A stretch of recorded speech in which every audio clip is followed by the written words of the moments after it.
Welcome to the Banker Lamp. Please enjoy the video. In this video, I will explain how to replace your Jeep Cherokee's back wiper. First, make sure you have a new wiper blade that matches your vehicle's specifications. You will also need a small flathead screwdriver, which can be helpful for detaching the old blade. Always ensure your vehicle is completely off and the parking brake is engaged before you begin any work. This simple preparation will make the entire process much smoother and safer for you. Now, let's remove the old wiper blade. Gently lift the entire wiper arm away from the rear window until it stands upright and locks into place. Be careful not to let it snap back down. Next, look closely at where the blade connects to the arm. You will usually find a small tab or button. Press this tab firmly and then slide the old blade straight off the hook on the wiper arm.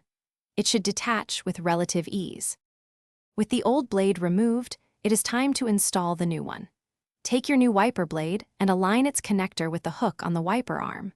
Slide the new blade onto the arm until you hear a distinct click, indicating it is securely locked. Give it a gentle tug to confirm it is firmly attached. Finally, carefully lower the entire wiper arm back down onto the rear window, ensuring it rests flat against the glass. To ensure everything is working correctly, it is time for a test.